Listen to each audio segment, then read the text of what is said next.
ರಾಮ ಮಂದಿರ ಆಯಿತು. ಈಗ ಬದ್ರಿನಾಥ ದೇವಾಲಯದ ಸರದಿ.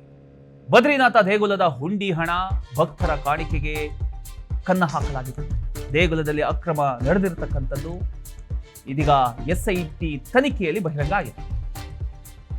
18 ಪುಟಗಳ ಸುದೀರ್ಘ ವರದಿ ಸಿದ್ಧಪಡಿಸಿರತಕ್ಕಂಥ SIT ದೇವಸ್ಥಾನದ ಸಮಿತಿ CEOಗೆ SIT ವರದಿಯನ್ನ ಸಲ್ಲಿಸಿದೆ. ಒಂದಲ್ಲ ಎರಡಲ್ಲ, ಹಲವು ಬಾರಿ ವ್ಯವಸ್ಥಿತವಾಗಿ ಹಣ ಲೂಟಿಯಾಗಿದೆ. CCTVಯಲ್ಲಿ ಹಣ ಕಳ್ಳತನ ಮಾಡಿರತಕ್ಕಂಥ ಒಂದು ದೃಶ್ಯ ಸೆರೆಯಾಗಿದೆ. ಸಿಕ್ಕಿಬಿದ್ದ ಕಿರಾತಕರು, ಅಕ್ರಮದಲ್ಲಿ ಭಾಗಿಯಾದವರ ವಿರುದ್ಧ ಕಠಿಣ ಕ್ರಮ ಕೈಗೊಳ್ಳಬೇಕು ಅನ್ನುವಂಥ ಸೂಚನೆಯನ್ನು ಕೂಡ ನೀಡಲಾಗಿದೆ. ಪ್ರಮುಖ ಆರೋಪಿ ಪ್ರಮೋದ್ ನೌಟಿಯಾಲ್ ಈಗ ಸಸ್ಪೆಂಡ್ ಆಗಿದ್ದಾರೆ. ದೇವಾಲಯ ಸಮಿತಿ ಅಧ್ಯಕ್ಷರ ಕಚೇರಿಯ ವೈಯಕ್ತಿಕ ಸಹಾಯಕ ಆತ.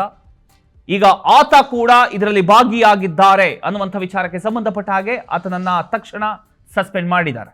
ಅಯೋಧ್ಯೆ ರಾಮ ಮಂದಿರ ದೇಣಿಗೆ ಹಗರಣ ಪ್ರಕರಣಕ್ಕೆ ಸಂಬಂಧಪಟ್ಟ ಹಾಗೆ ಇವತ್ತು ಸುಪ್ರೀಂ ಕೋರ್ಟ್ ಅಲ್ಲಿ ಅರ್ಜಿ ವಿಚಾರಣೆ ನಡೆಯುತ್ತೆ. CJI ಸೂರ್ಯಕಾಂತ ಪೀಠದಲ್ಲಿ ಈ ಒಂದು ಅರ್ಜಿ ವಿಚಾರಣೆ ನಡೆಯುತ್ತಾ ಇದೆ.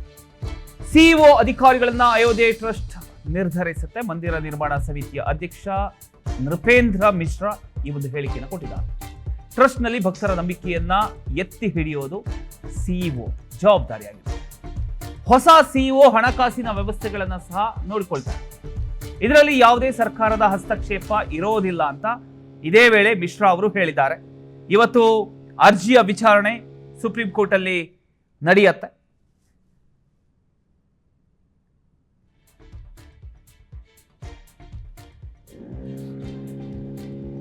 ಈಗ ರಾಮ ಮಂದಿರದ ವಿಚಾರಕ್ಕೆ ಸಂಬಂಧಪಟ್ಟ ಹಾಗೆ ಅಲ್ಲಿ ಆಗಿರತಕ್ಕಂಥ ಹಗರಣ, ದೇಣಿಗೆ ಹಣವನ್ನ ತೆಗೆದುಕೊಂಡಿರತಕ್ಕಂಥ ವಿಚಾರಕ್ಕೆ ಸಂಬಂಧಪಟ್ಟ ಹಾಗೆ ಇವತ್ತು ಸುಪ್ರೀಂ ಕೋರ್ಟ್ ಅಲ್ಲಿ ವಿಚಾರಣೆ ನಡೆಯುತ್ತೆ. ಆ ಅರ್ಜಿಯ ವಿಚಾರಣೆ ಇವತ್ತು ಆಗತ್ತೆ.